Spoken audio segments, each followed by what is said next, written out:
नमस्कार। हमारी दुनिया में, हमारी ज़िंदगी में कंप्यूटर हर जगह छा गए हैं। आइए जानते हैं ऐसा क्यों और कितने समय में हो पाया। लेकिन उसके पहले एक उदाहरण लेते हैं, और ये उदाहरण शायद हम में से कई लोगों ने इस फिल्म को देखा होगा, उससे लिया गया है। तो चलिए देखते हैं। 1975 में फिल्म शोले आई थी। उस फिल्म के एक दृश्य में गब्बर सिंह एक सवाल पूछता है। देखिए क्या सवाल है।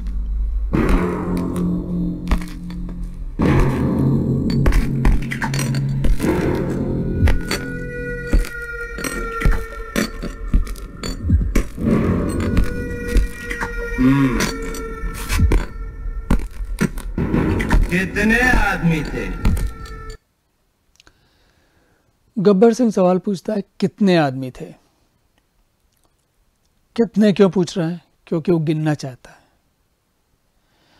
अब अगर मान लें, थोड़ी देर के लिए मान लें कि गब्बर सिंह को गिनना नहीं आता, या उसको गिनने में घबराहट होती है, वो कभी निश्चित नहीं होता कि उसने सही गिना या नहीं गिना। अब गब्बर सिंह जैसा क्रूर व्यक्ति अगर गिनना नहीं आता होगा तो वो क्या करेगा? वो शायद अपने साथियों में से किसी एक को, जैसे सांबा को, जो कि देखने में वैसे भी दाढ़ी वगैरह जिसकी है और प्रोफेसर की तरह दिखता है, अगर चश्मा लगा हुआ हो तो सांबा से कह सकता है कि भाई तुम मुझे जो कुछ भी लूट का माल आएगा उसको गिनना तुम्हारी जिम्मेदारी। लेकिन सांबा के लिए भी समस्या है। अगर गलती हो गई तो गब्बर सिंह गोली मार देगा या मार सकता है। एक और भी बात है, खाली गिनना नहीं है। अगर नोट चिपके हुए हों, पुराने हों, अगर नए नोट हो, करारे नोट हो, तो उनको तो आसानी से गिनाया जा सकता है।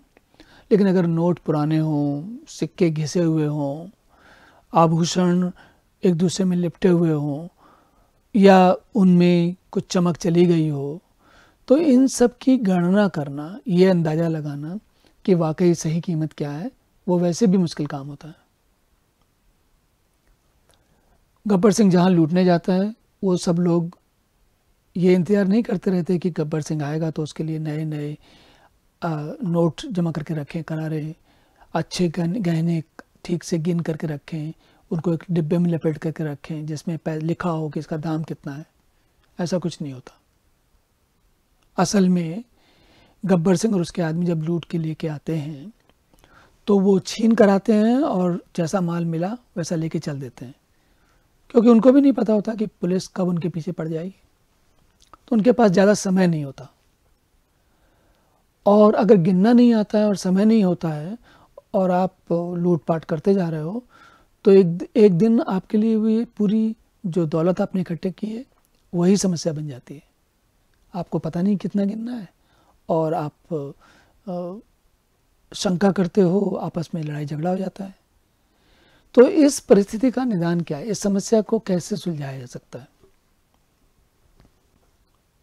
अगर आज के समय में गब्बर सिंह होता तो शायद हम में से कोई, खास करके जो नए पढ़े लिखे छात्र हैं, वो कहते हैं अरे इसमें क्या बात है, कंप्यूटर लगा लो, सारे गिन देगा।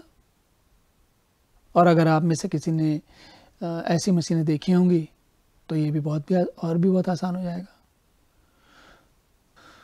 तो स्थिति यहाँ तक है कि गब्बर सिंह जैसे व्यक्ति को कंप्यूटर की आवश्यकता पड़ सकती है। तो हम में से भले लोगों को, वैज्ञानिकों को, उद्योगपतियों को, मशीनों पे काम करने वाले लोगों को, ज़्यादा से ज़्यादा उत्पादन करने वाले लोगों को तो कंप्यूटर की आवश्यकता पड़ ही सकती है। तो ये एक कारण है जिसके कारण मनुष्य को कंप्यूटर बनाने पड़े।